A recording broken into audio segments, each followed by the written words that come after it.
ठहर जाओ मित्र। नहीं, अब नहीं।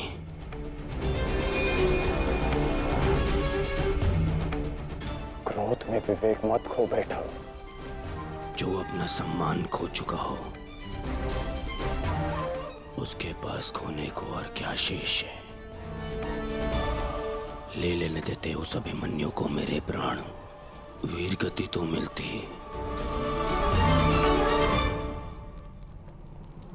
सारी सेना के सामने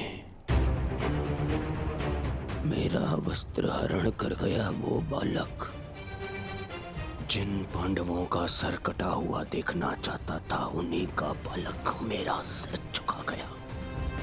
संसार के सारे योद्धा देखते रह गए और वो बालक मुझे अपने बाणों के चक्र में फंसा गया। मैं ये अपमान सहन नहीं कर सकता। क्या करूंगा जीवित रह गए जब संसार के सामने शीश उठाकर चल भी नहीं सकता मैं। इसीलिए अब मैं अग्नि स्नान करूंगा।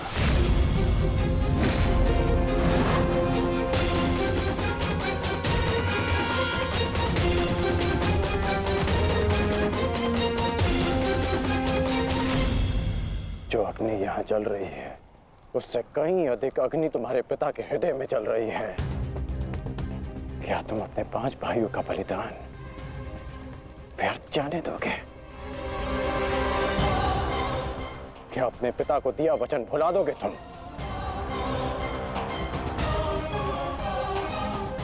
अपने चारों ओर देखो मित्र, क्या ये सब व्यर्थी अपने प्राणों के साथ खेल रहे हैं? जो वीर गति को प्राप्त हुए हैं, क्या उनका बलिदान व्यर्थ जाने दोगे तुम?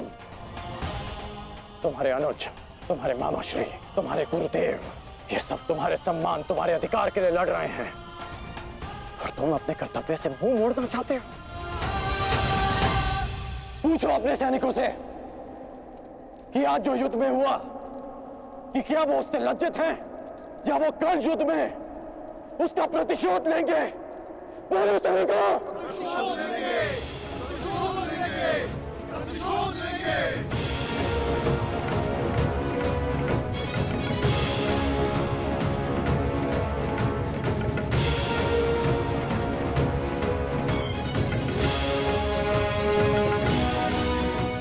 इन सैनिकों का सम्मान मेरे मन में लगी अग्नि को बुझा नहीं सकता मित्र। मैं तुम्हारे लिए सदैव प्रस्तुत हूं मित्र। आदेश दो मुझे, आदेश दो कि क्या चाहिए तुम्हें। तुम्हारी पीड़ा को शांत करने की औषधि क्या है मित्र? बताओ मुझे। मुझे अपने इस अपमान का प्रतिशोध चाहिए। जिसने मेरा मान हरण किया उसके प्राण हरण करने हैं मुझे। मुझे अभिमन्यु चाहिए।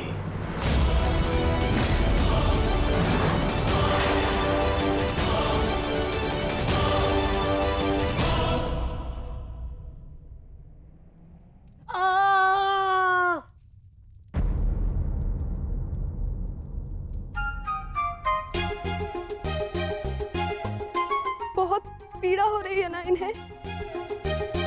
पीड़ा? अभी तक मैंने इसके घाव को छुआ भी नहीं है। अभिमन्यु तुम्हें सताने के लिए उपक्रम कर रहा है उत्तरा। बहुत बुरे हैं आप। और तुम बहुत डरपोक। एक योद्धा की पत्नी के मन में इतना भय शोभा नहीं देता उत्तरा। ये घाव हमारे लिए आभूषण होते हैं।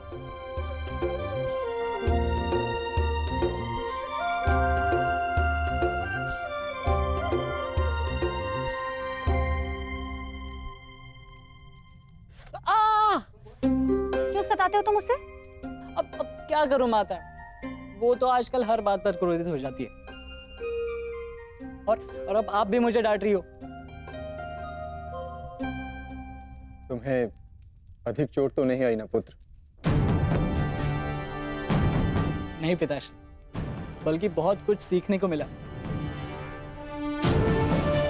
सच में अंगराज कर्ण एक महान योद्धा है। उन्हें आपके अतिरिक्त और कोई टक्कर नहीं दे सकता। हाँ पुत्र, परंतु हम दोनों के लक्ष्य और सोच भिन्न है।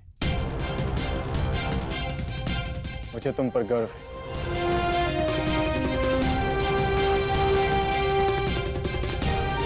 गर्व तो होना ही चाहिए। आज अभिमन्यु ने दुर्योधन को उचित उत्तर दिया।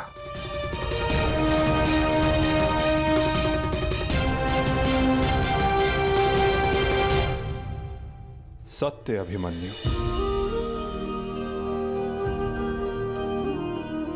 आज तुमने जो युद्ध भूमि में किया वो अद्भुत था, और मुझे विश्वास है कि कल का दिन इतिहास में तुम्हारा नाम सदैव के लिए अमर कर देगा अभिमन्यु।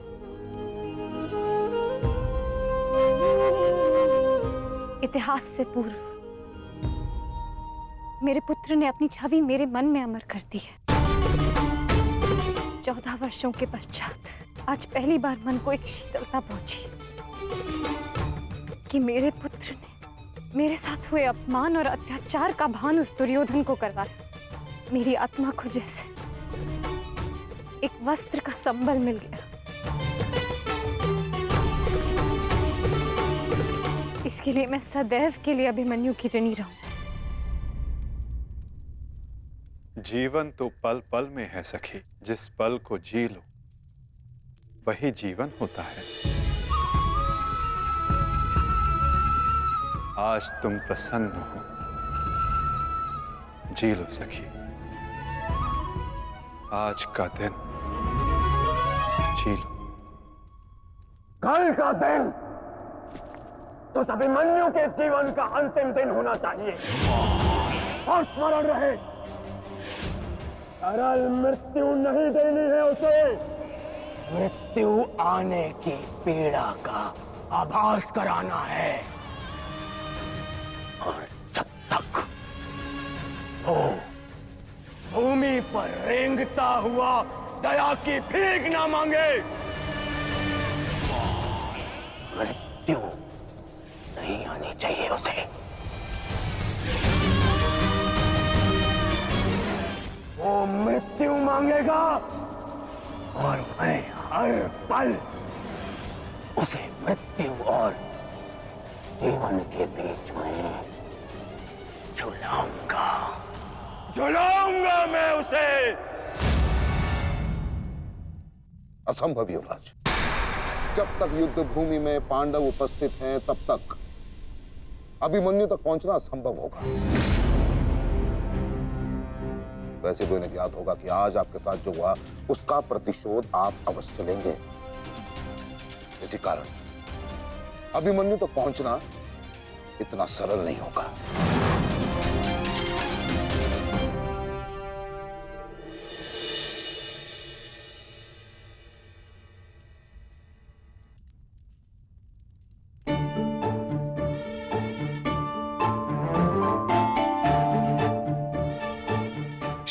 क्षमा कर दो, भूल हो गई बस। अच्छा, क्षमा भी कर दो। जिसने युवराज दुर्योधन का मस्तक झुका दिया वो आज तुम्हारे समक्ष सर झुकाए मना रहा है तुम्हें। देखो, किसी ने मुझे इस प्रकार सर झुकाए देख लिया ना तो मेरा बहुत उपहास उड़ाया जाएगा। पहले वचन दीजिए कि भविष्य में आप इस तरह मेरा उपहास नहीं बनाएंगे। आपको अनुमान भी है मैं कितनी भयभीत हो गई थी। अब इसमें भयभीत क्या होना उत्तरा? आप नहीं समझेंगे, मुझे आपसे बात ही नहीं करनी। तो ठीक है, मत बात करना, परंतु कल यदि लौटा नहीं ना तो पछताना नहीं कि... दोबारा ऐसे मत बोलना आर्य। भाई खो चुकी हूँ, पति नहीं खो सकती। क्षत्रिय हूँ, अपने अधिकार लेना जानती हूँ। आपको लौटना होगा, क्योंकि इस बार केवल मैं नहीं, आपकी होने वाली संतान भी आपकी प्रतीक्षा करेगी।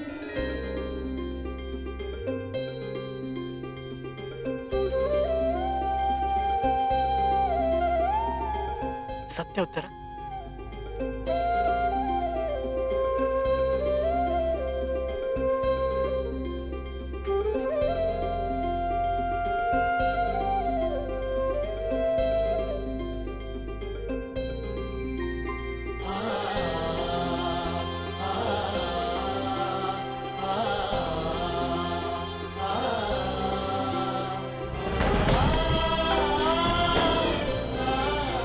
मैं तुम्हें वचन देता हूं उत्तरा, तुम और हमारी संतान सदा मुझ पर गर्वित रहेंगे।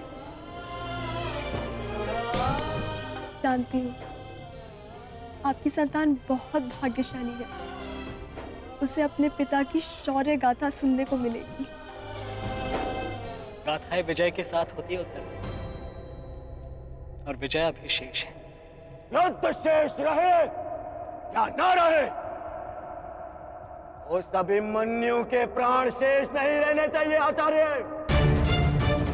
आप सेनापति तीरगत के वीर नरेश शर्मा, मध्य नरेश शैल्य, अश्वत्थामा महाराज, इतने वीरों के होते हुए भी क्या एक बालक को बंदी बनाया नहीं जा सकता? तुम्हारे प्रतिशोध के लिए केवल कुशल योद्धाओं की नहीं, बल्कि एक उत्तम योजना की आवश्यकता है मेरे होने वाले सम्राट। हमारी सफलता एक उत्तम योजना में छिपी है।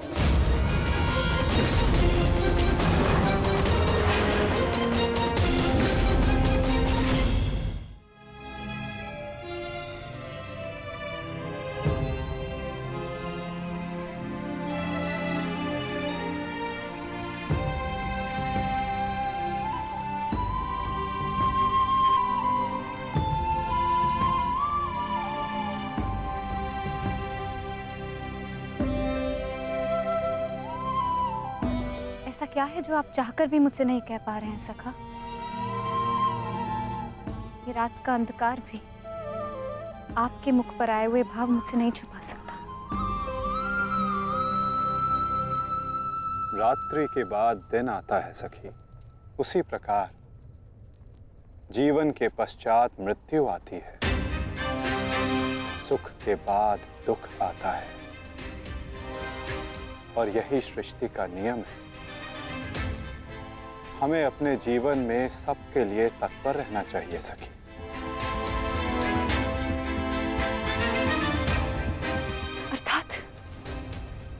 अर्थात जो मेरा भय है, क्या वो सच होने वाला है माधव?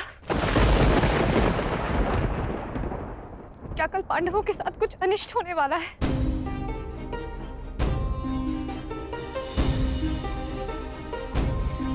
आप तो सब जानते हैं ना सखा। बताइए मुझे, बताइए मुझे।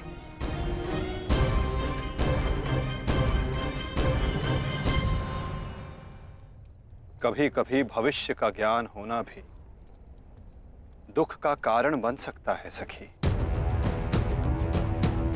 यदि समय के अनुसार मनुष्य को सत्य का ज्ञान हो तो वो स्वयं को संभाल सकता है। और आज तुम्हारी प्रसन्नता का दिन है सखी। आज तुम्हारे पुत्र ने तुम्हारे अपमान का प्रतिकार किया है। जाओ सखी, जाकर सो जाओ, क्योंकि जीवन की हर रात्रि सदैव सोने के लिए नहीं होती।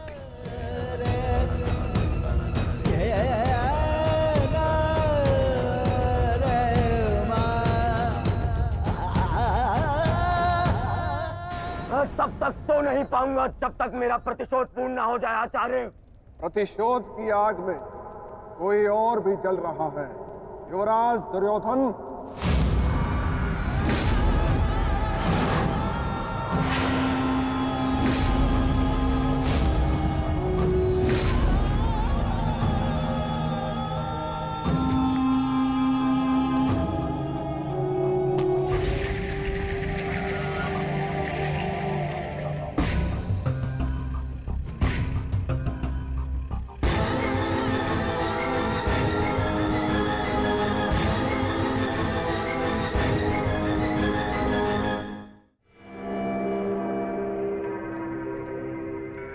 श्री सिंधु नरेश जयद्रथ। भूल को क्षमा किया जा सकता है, अपराध को नहीं। इस सम्मान के पश्चात विचलित बचा तो ऐसा भयंकर प्रतिशोध होगा कि तुम पांचों की आत्मा कांप उठेगी। प्रतिशोध लूंगा। कल तुम्हारे साथ साथ मेरा प्रतिशोध भी पूर्ण होगा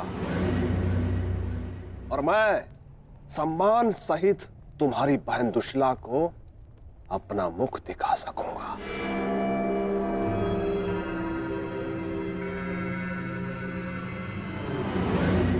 इतने समय आप कहाँ थे सिंधु नरेश?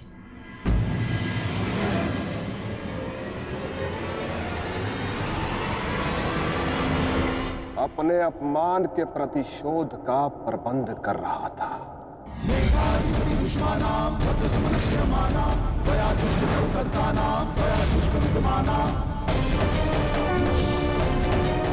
पुत्र जयद्रथ, मैं तुम्हारी तपस्या से प्रसन्न हूं। मांगो, क्या वर मांगते? महादेव, मुझे अपने प्रतिशोध का अवसर चाहिए। शपथ ली है मैंने, जब तक पांडवों के अपमान का प्रतिशोध नहीं लूंगा तब तक मुकुट धारण नहीं करूंगा। और वो दिन कल आएगा, कल आएगा वो दिन जब मैं पांडवों को ऐसी पीड़ा दूंगा कि वो जीवन भर नहीं भुला सकेंगे। महादेव का आशीर्वाद है मेरे साथ और मैं तुम्हारे साथ युवराज, तुम्हारी योजना और मेरा प्रतिशोध दोनों कल सफल होंगे।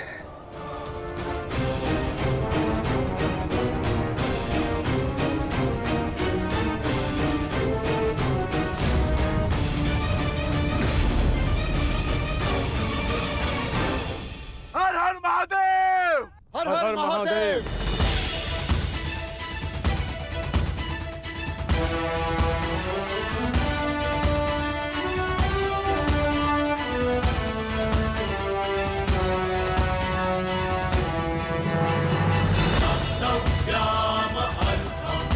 सर्वोत्तम बनो पुत्र। संसार के सभी योद्धाओं में तुम्हें सबसे अधिक कीर्ति प्राप्त हो।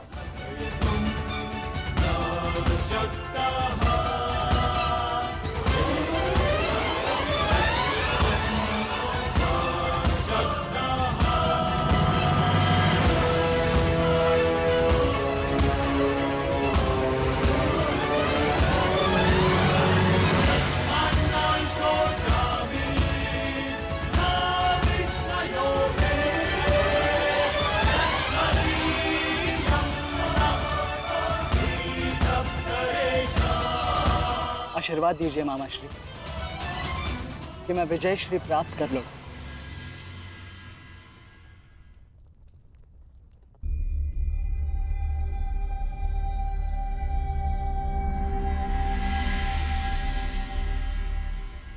विजय तो कायरों को भी प्राप्त होती है पुत्र,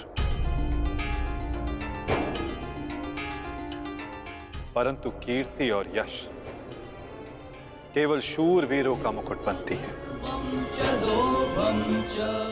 मेरा आशीर्वाद तुम्हारे साथ है पुत्र। तुम युद्ध क्षेत्र में वो कीर्ति प्राप्त करो जो तुम्हें अमर बना दे।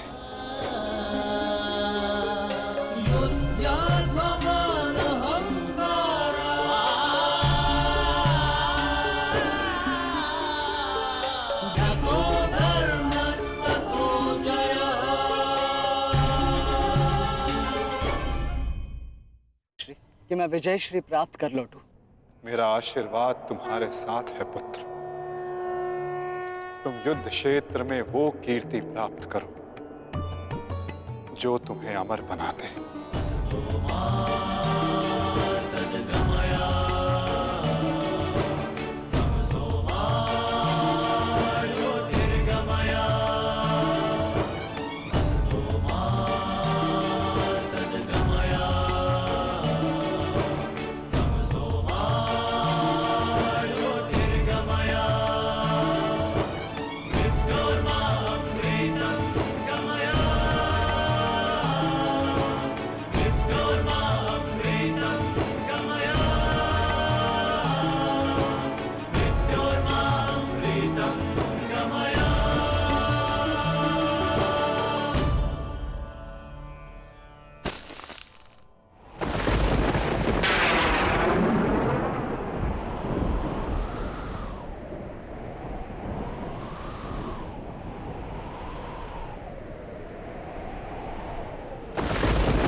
क्या हुआ अंगराज?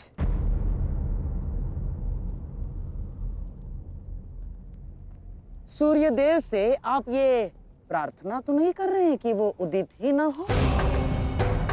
अर्जुन को दिया वचन आपको पूर्ण करना होगा अंगराज। सूर्यास्त का बहाना बनाकर कहीं आज भी शत्रु को जीवित छोड़ देने का मन तो नहीं बना लिया आपने?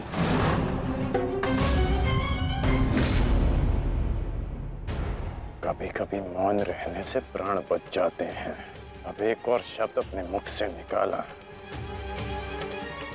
तो युद्ध आरंभ होने से पूर्व ही शत्रु से पहले मैं अपने पक्ष के किसी योद्धा का वध कर दूंगा।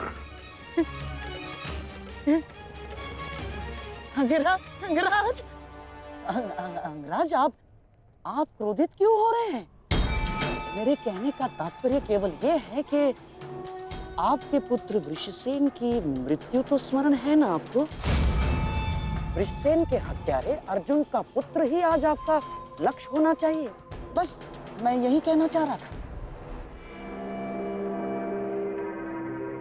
कर्ण को स्मरण है मामाश्री।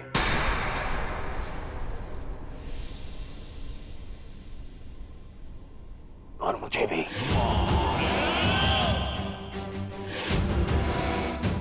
आज हम वृषसेन की मृत्यु और मेरे अपमान का प्रतिकार दोनों लेंगे। मैं केवल इतना जानना चाहता हूं कि इस प्रतिकार से पूर्व उस कौटे अर्जुन को मार्ग से हटाने का क्या प्रबंध करना चाहिए? उसका प्रबंध मैं कर चुका हूं मेरे होने वाले सम्राट।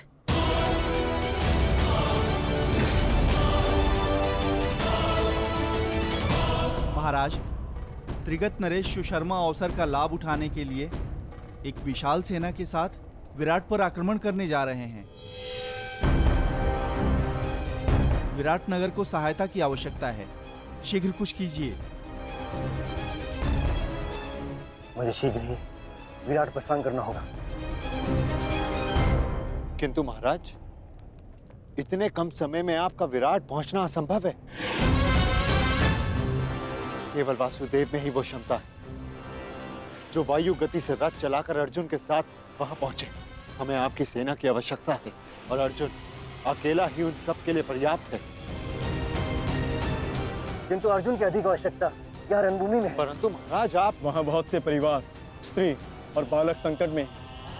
एक समय था जब विराट राज ने हमें अज्ञातवास में शरण दी थी। आज वो समय आ गया है कि हम उसका ऋण चुका सकें।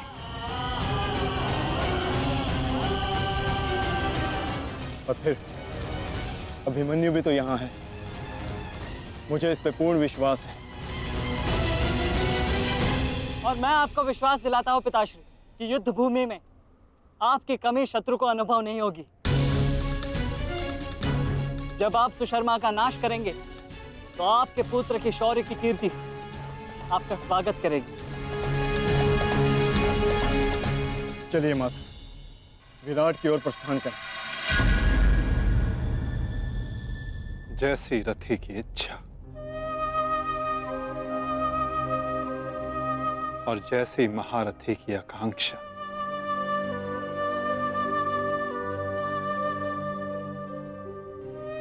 आओ पार्थ।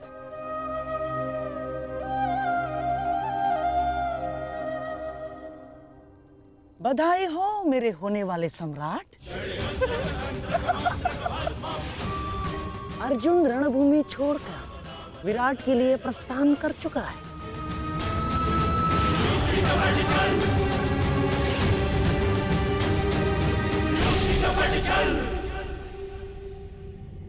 आचार्य द्रोण, समय आ चुका है।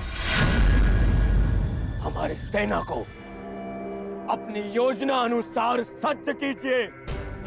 जिस प्रकार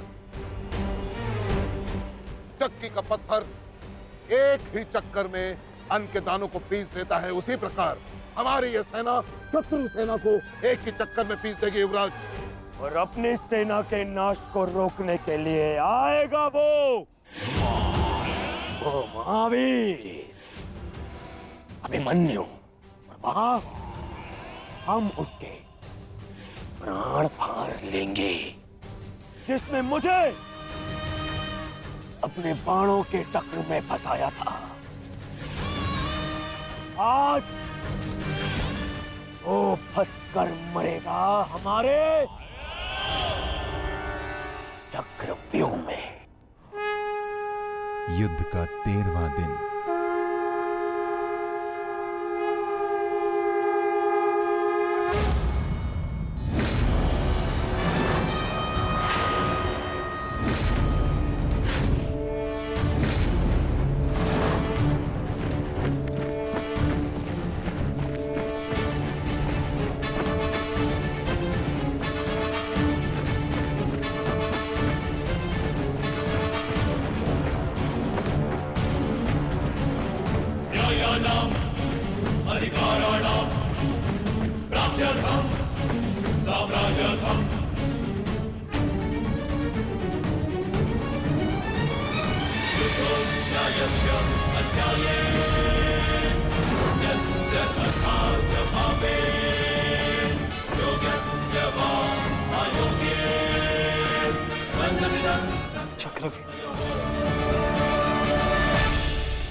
युधिष्ठिर, मैं कौरव सेनापति द्रोण चेतावनी देता हूं तुम्हें कि यदि तुम विजय प्राप्त करना चाहते हो तो इस व्यू के भीतर आओ, और यदि तुम इस व्यू को तोड़ने में सक्षम रहे तो हम अपनी पराजय स्वीकार कर लेंगे, और यदि नहीं तो तुम अपनी हार स्वीकार कर लेना। सुना तुमने?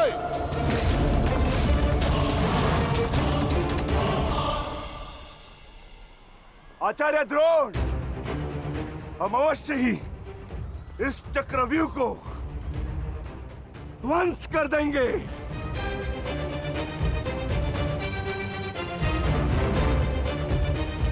यह संभव है। चक्रव्यूह युद्ध का सबसे कठिन और सबसे विनाशकारी व्यूह है। इसका हल केवल अर्जुन के पास है। यह आचार्य द्रोण की योजना थी, इसीलिए अर्जुन को युद्ध भूमि से दूर किया गया।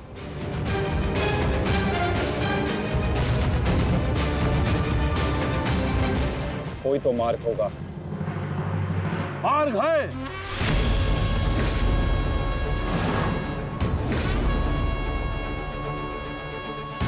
मैंने भी उसी आचार्य भारद्वाज से चक्रव्यूह भेदन सीखा है, जिस आचार्य भारद्वाज से उस द्रोण ने चक्रव्यूह की रचना सीखी।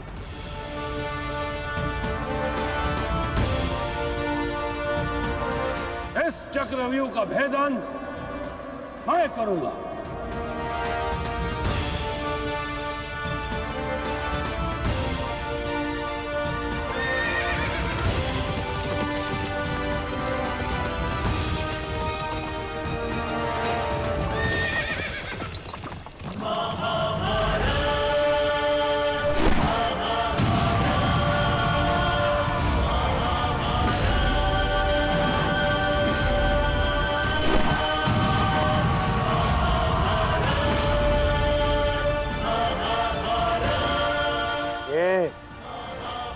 क्या है आचार्य? पांचाल नरेश द्रुपद तो इस व्यू को तिनके की तरह तोड़ते हुए आगे बढ़ रहे हैं। भूल गया वीरराज कि मैंने और इसी द्रुपद ने मेरे पिताश्री के आश्रम में इस चक्रव्यूह का अभ्यास किया था। तो अपने मित्र को रोकने के लिए कोई अस्त्र, कोई शस्त्र है आपके पास? अब तो केवल एक ही अस्त्र है और एक ही शस्त्र दुर्योधन। जयद्रथ!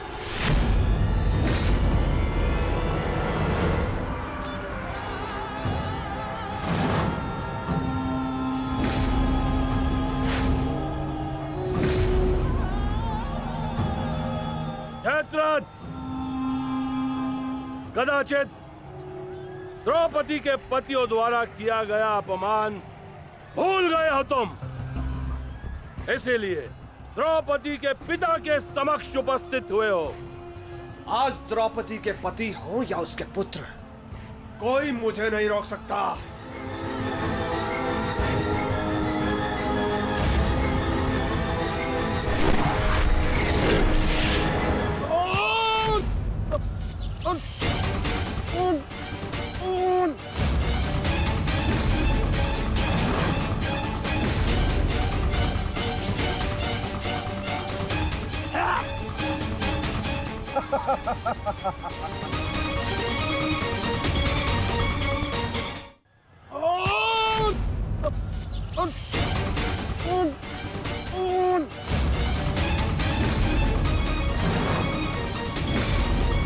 आगे बढ़ो पांडवों, अन्यथा अपनी सेना का विनाश देखो।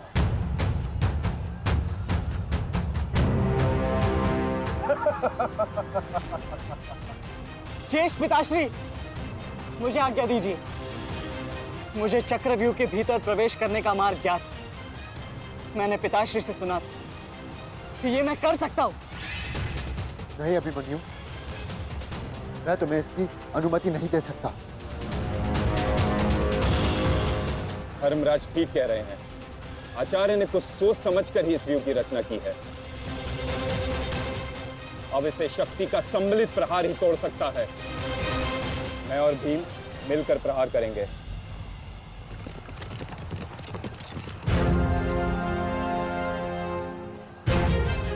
देखिए ने मामा श्री, धृष्टद्युम्न और भीम स्वयं आक्रमण कर रहे हैं।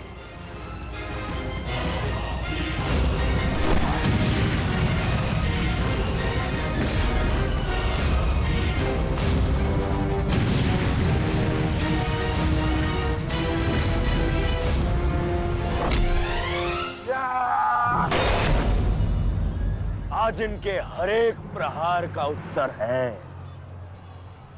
जयद्रथ।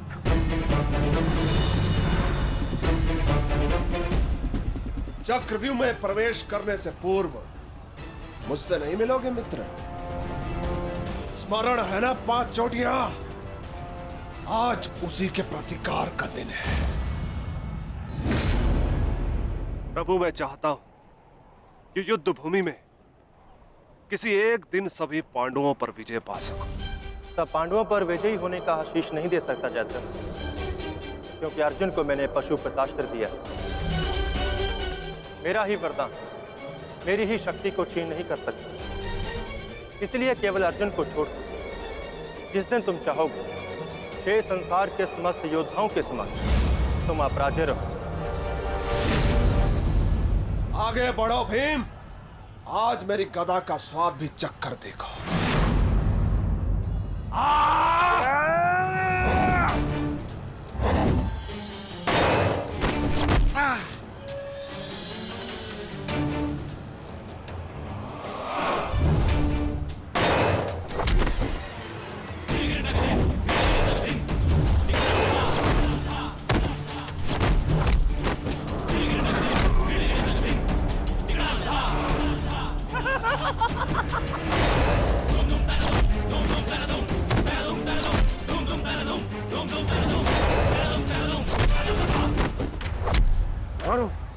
मारो उससे।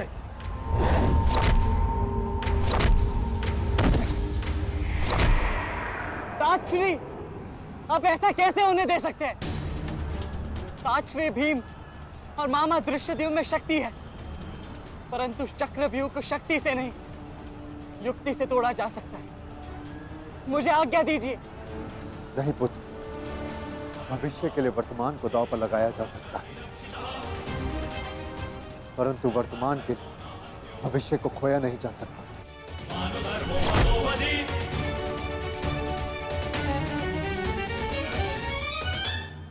ताजश्री भीम और मामा धृष्टद्युम्न में शक्ति है, परंतु चक्रव्यूह को शक्ति से नहीं युक्ति से तोड़ा जा सकता है। मुझे आज्ञा दीजिए। नहीं पुत्र, भविष्य के लिए वर्तमान को दांव पर लगाया जा सकता है, परंतु वर्तमान के लिए भविष्य को खोया नहीं जा सकता। एक दांव लगाने के दोष के कारण मैं आज इस महायुद्ध में खड़ा हूं। मैं दूसरा दांव नहीं लगा सकता अभिमन्यु।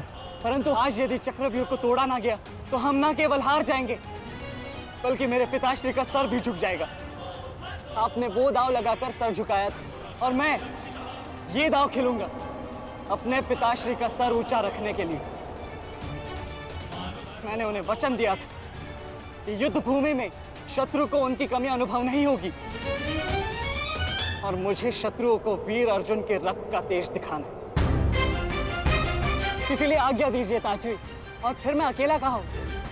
चक्रव्यूह में मेरे प्रवेश करते ही आप भी मेरे पीछे पीछे अंदर आ जाइए। मैं मार्ग बनाऊंगा और आप चक्रव्यूह को ध्वंस कीजिएगा। सोचिए मत, समय नहीं है ताजरी। आशीर्वाद दीजिए।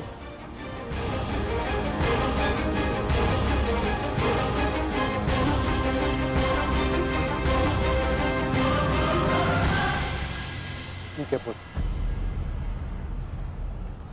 किंतु सतर्क रहना, हम तुम्हारे पीछे ही रहेंगे। आगे बढ़ो।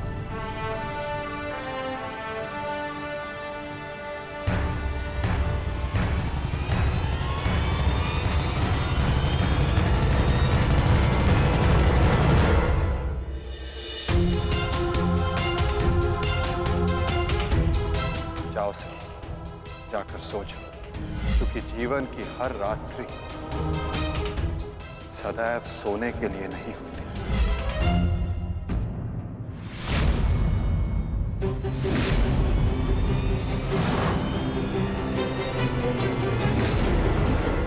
मेरी सुरक्षा के लिए माता यज्ञसेनी का आशीर्वाद है मेरे साथ, और जब तक ये मेरे साथ है मुझे कुछ नहीं हो सकता।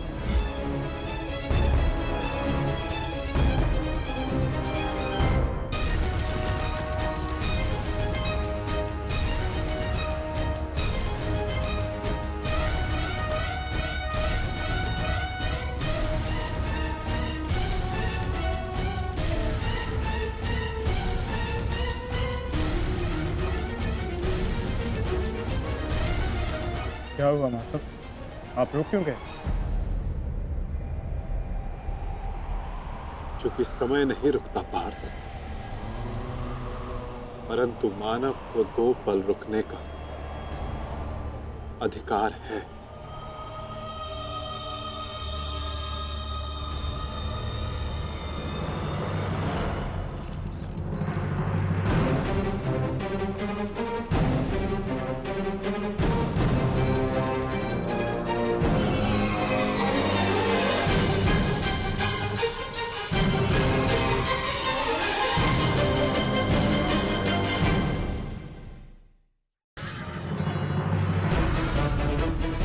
सारथी, आगे बढ़ो।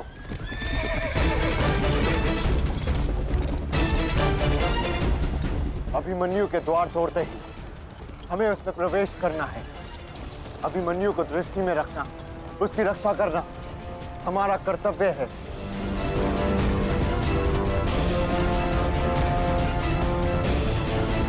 आ बालक, आ भारतीयों, ऐसी मृत्यु देने से कि इसकी चित्कार उन पांडवों के हृदय को चीर देगी। और स्मरण रहे, सरल मृत्यु नहीं देनी है इस अभिमन्यु को।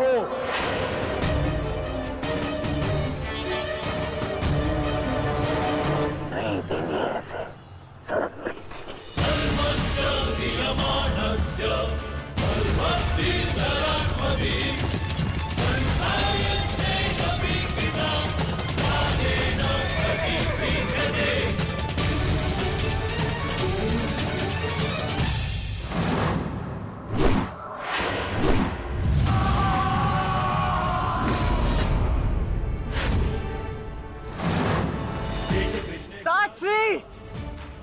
मुझे मार्ग मिल गया है। इससे पहले कि द्वार बंद हो जाए आप शीघ्र ही मेरे पीछे आइए। सारथी, शीघ्रता करो। शीघ्रता करो सारथी, शीघ्रता।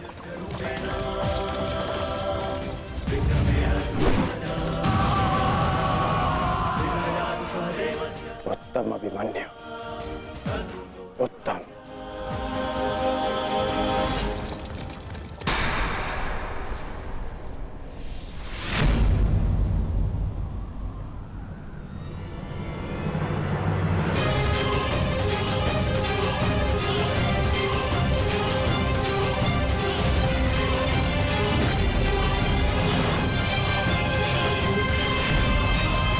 एक बार तुम्हें क्षमा कर दिया था, किंतु अब नहीं।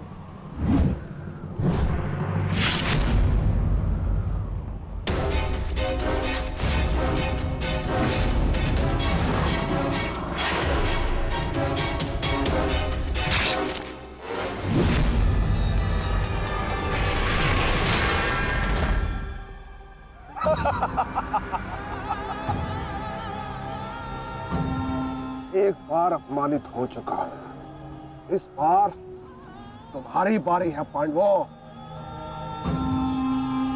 महादेव का वरदान सफल रहा। आज इस युद्ध भूमि में केवल मेरा शासन होगा, मेरा। केवल अर्जुन के अतिरिक्त कोई मुझसे जीत नहीं पाएगा पांडवों। और आज सिर्फ एक ही मृत्यु होगी।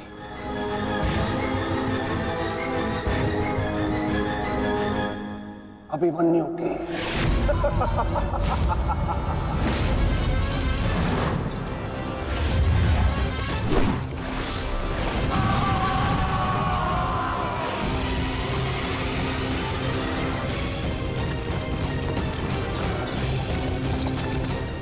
एक चक्रव्यूह तुम्हें पराजित करने के लिए नहीं है मूर्खों।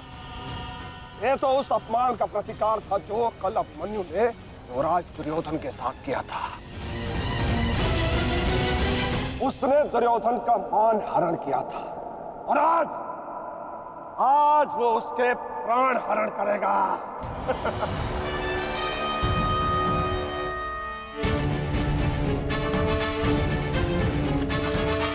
अभिमन्यु, लौट आओ, ये षड्यंत्र है। न्यायानाम अधिकाराणाम साम्यर्थम साम्राज्यर्थम। न्यायानाम अधिकाराणाम प्राप्त्यर्थम साम्राज्यर्थम। व्यू के भीतर प्रवेश करना जितना चुनौतीपूर्ण है, उतना ही चुनौतीपूर्ण उससे बाहर निकलना भी है। और यदि बाहर निकलने का मार्ग मनुष्य को नहीं पता, तो उस मनुष्य का अंत निश्चित है।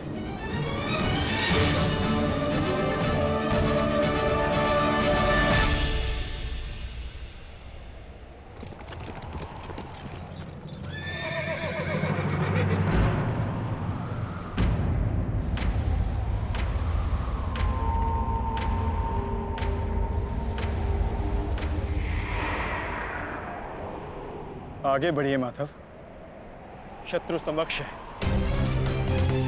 आपात, ठीक कहा तुमने। एक योद्धा के लिए आगे बढ़ने के अतिरिक्त और कोई मार्ग नहीं। वापस आओ अभिमन्यु, लौट आओ, व्यू में प्रवेश मत करो।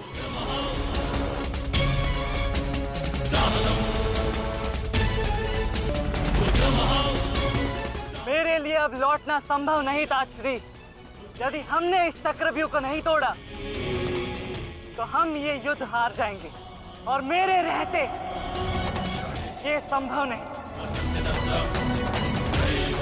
समझने का प्रयत्न करो पुत्र, ये सब तुम्हें घेर कर तुम्हारे प्राण लेना चाहते हैं।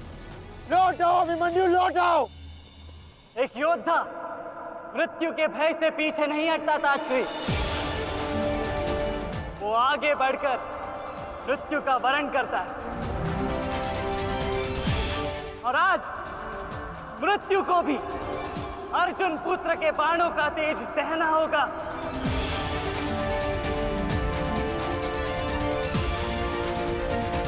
मैं इस चक्रव्यूह में आया हूं ताकि पांडवों का सर गर्व से उठा रहे। और विश्वास कीजिए ताश्री, यदि मेरा सर भी कट जाए तब भी आपका सर गर्व से उठा रहेगा।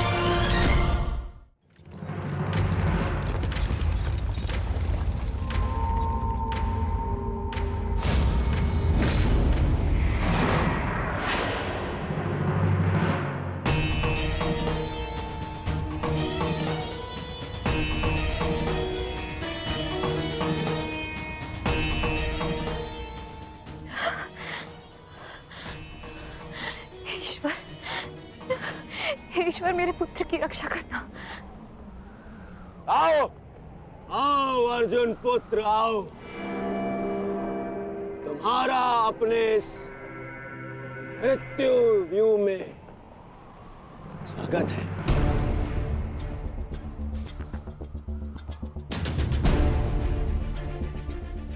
एक वीर योद्धा से सुना था मैं कि हे मृत्यु, तैयार यदि तू आने को प्रसन्न मुखा, द्वार खुला है तेरा स्वागत प्रसन्न मुखा।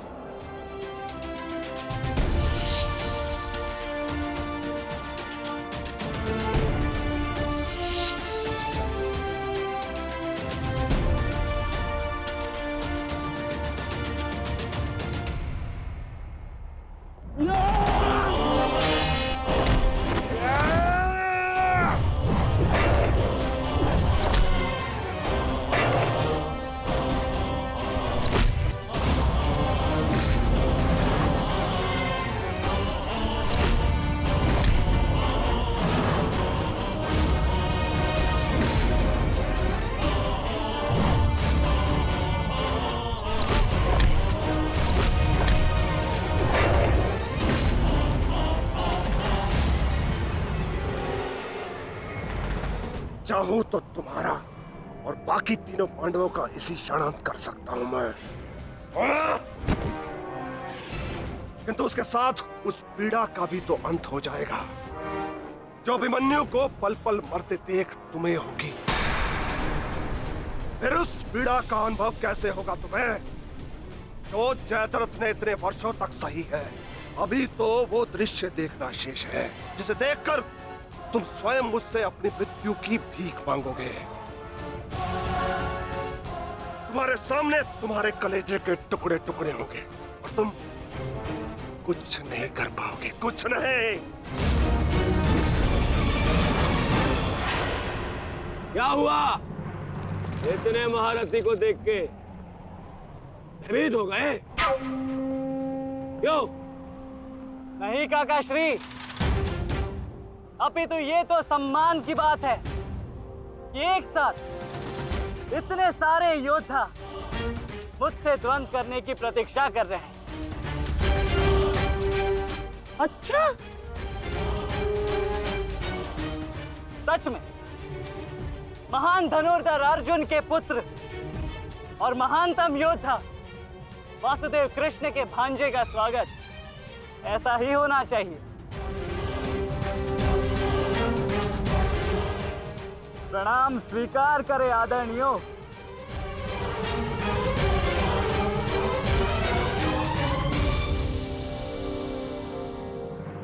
अपनी सीमा में रहो बालक। जितना कम अपमान करोगे उतनी ही कम पीड़ादायक मृत्यु मिलेगी तुम्हें। जितना जीवित रहूंगा उतनी हानि करूंगा, क्योंकि मेरी श्वास ही मेरा अस्त्र है और जब तक मेरी श्वास चलेगी तब तक यमदेव तांडव करेंगे।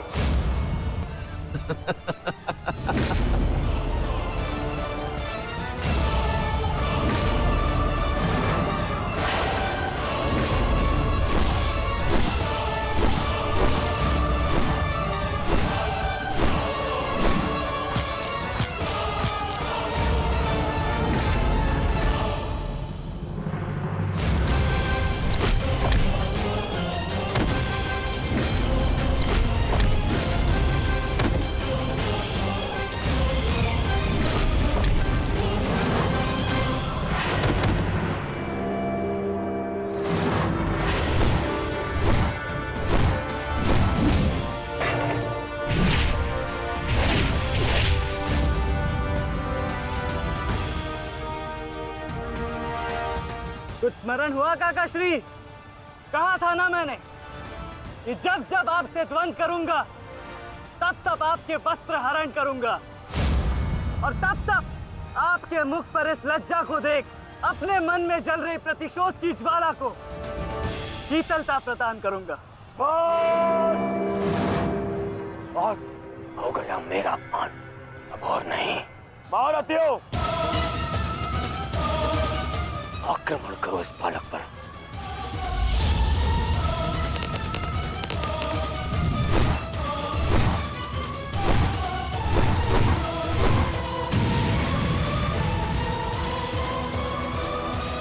एक क्या रहे हैं? अपने धर्म का पालन कीजिए, मेरा प्रतिशोध लीजिए, आक्रमण कीजिए आचार्य।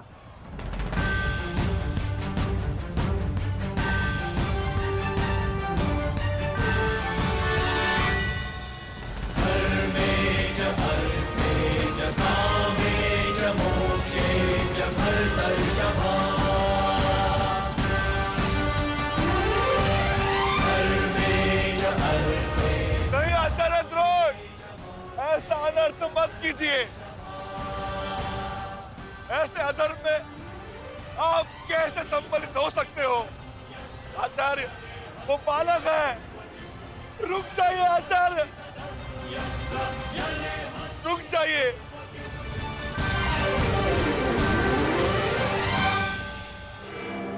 अपना दिया वचन स्मरण है ना पिताश्री? इस बालक की शक्ति इस रथ में है जो इसे सुरक्षित की हुई है। आचार्य, इस बालक को रथ विहीन कीजिए।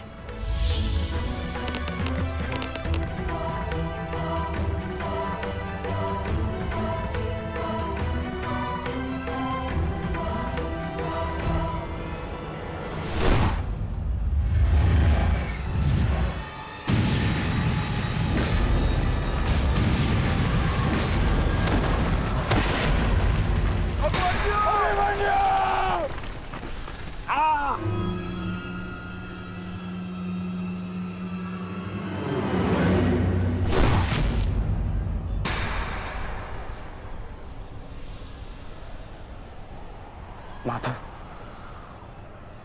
मुझे कई बार चोट लगी, परंतु इस चोट की पीड़ा का भान मेरे मन को विचलित कर रहा है। कहीं ये कोई संकेत तो नहीं?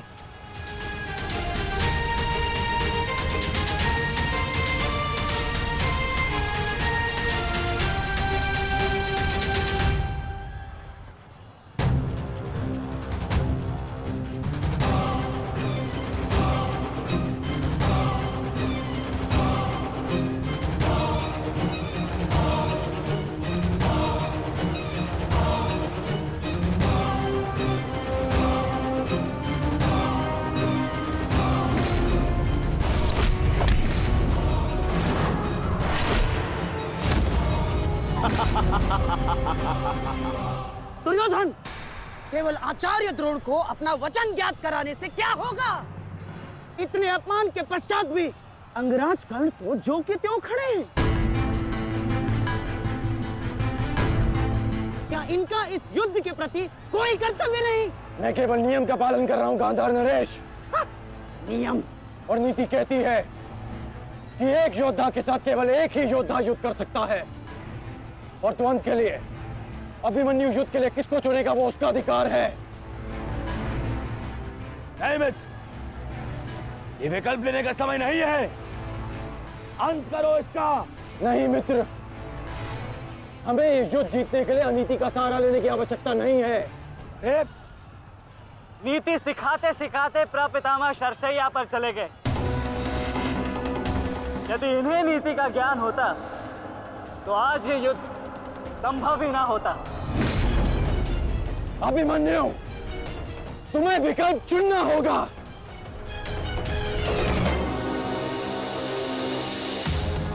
तो फिर मैं आप सबको वन के लिए चुनता हूं।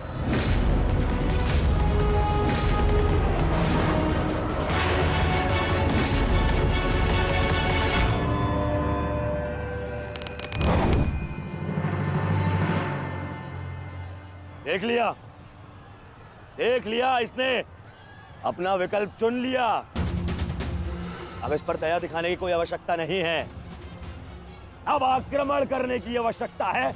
आक्रमण करो और अपना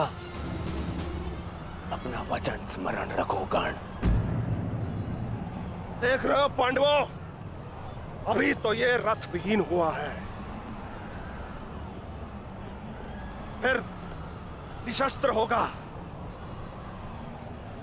और फिर प्राणहीन।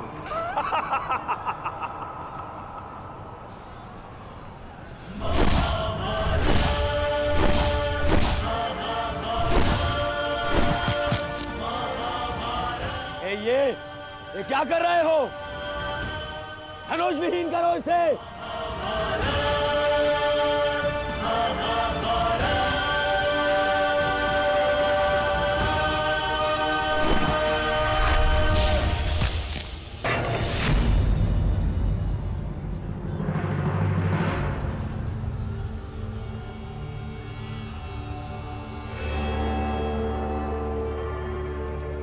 ठहरो मित्र, स्मरण रहे, इससे इतनी सरल मृत्यु नहीं देनी है। सूर्यास्त होने तक इसकी श्वास इससे अलग नहीं होनी चाहिए। अबे इसमें बहुत पीड़ा सहनी शेष है। मित्र, ये एक योद्धा है, इसे योद्धा की मृत्यु दो। अरे योद्धा नहीं है ये, उन भगोड़े पांडवों का मेला रक्त है। इसे बहना होगा। मित्र जागो, जागो मित्र, और प्रहार करो।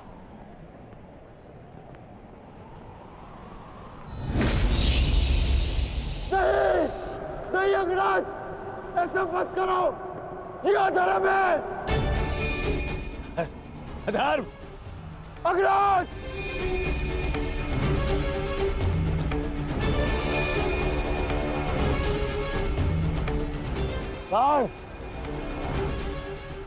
स्मरण करो, स्मरण करो कैसे इन पांडवों ने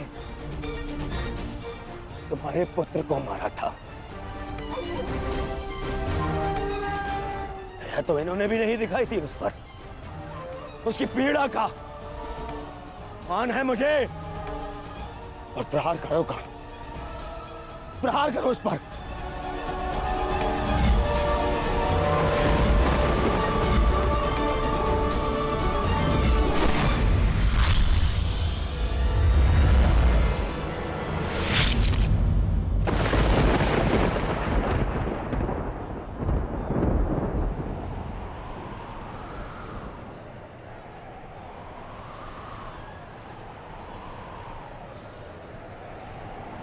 अभिमन्यु! पुत्र!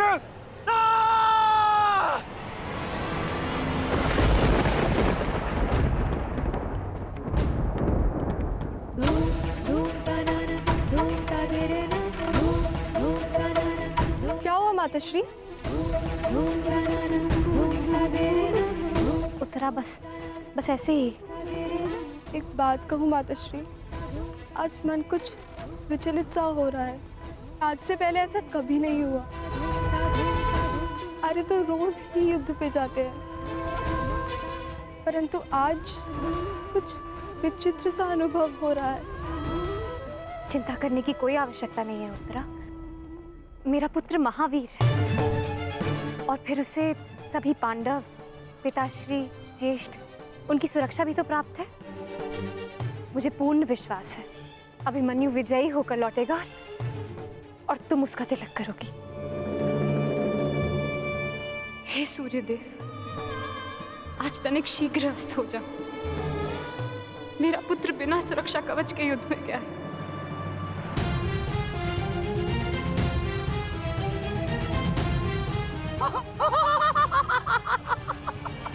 बालक, तुम्हें सबके साथ युद्ध करना था ना? करो, करो युद्ध।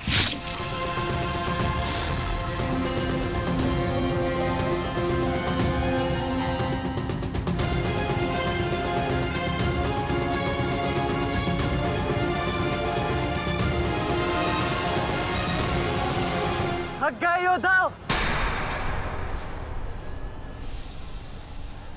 मेरी चुनौती अभी समाप्त नहीं हुई।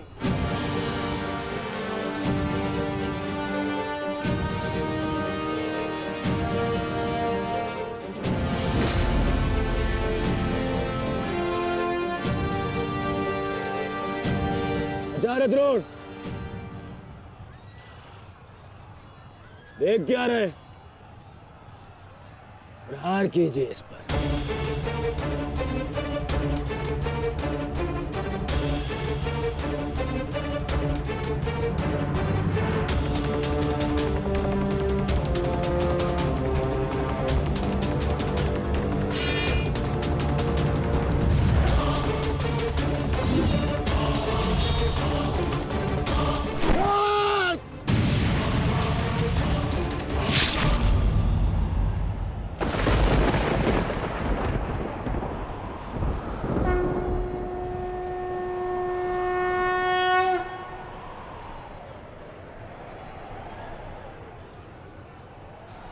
अब ठीक है ना माधव?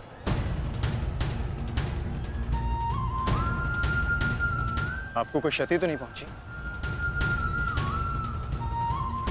युद्ध में तो क्षति पहुंचती ही है पार्थ, किंतु इस पीड़ा को सहना एक योद्धा का कर्म और धर्म होता है। समय की मार को तो स्वयं ईश्वर भी नहीं टाल सकते। त्रिगर्ता सेना का नाश करो पार्थ।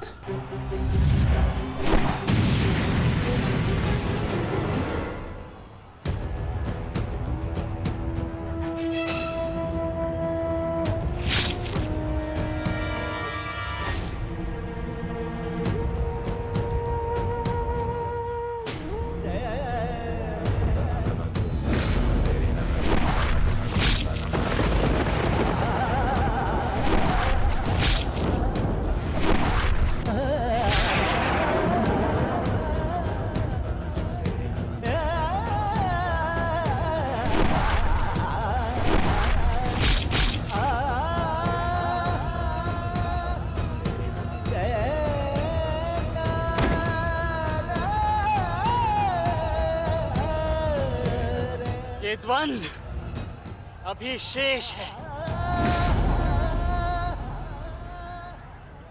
मैं महारथी अर्जुन का पुत्र हूं, महारथी भीष्म का प्रपुत्र, वासुदेव कृष्ण का भांजा। इतनी सरलता से नहीं मरने वाला। अरे ये द्वंद्व अभी शेष है। अभिमन्यु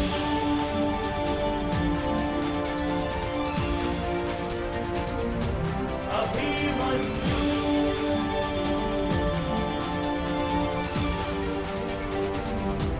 अभिमन्यु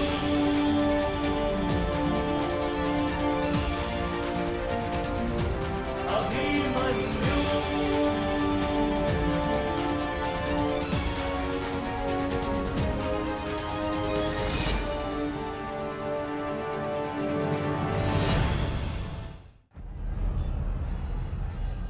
बस करो दुर्योधन, अभिमन्यु के लिए इतनी पीड़ा पर्याप्त है।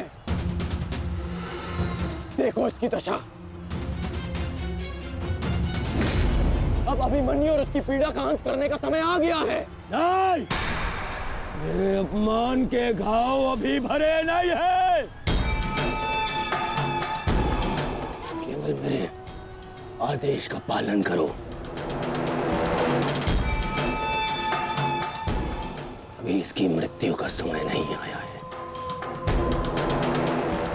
जीवित रखो इसे, पर प्रहार करो।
पूरे बल से प्रहार करो इस अर्जुन पुत्र पर।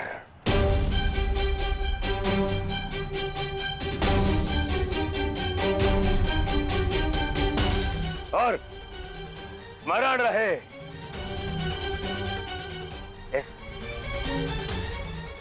इस बालक के शरीर के हर एक भाग में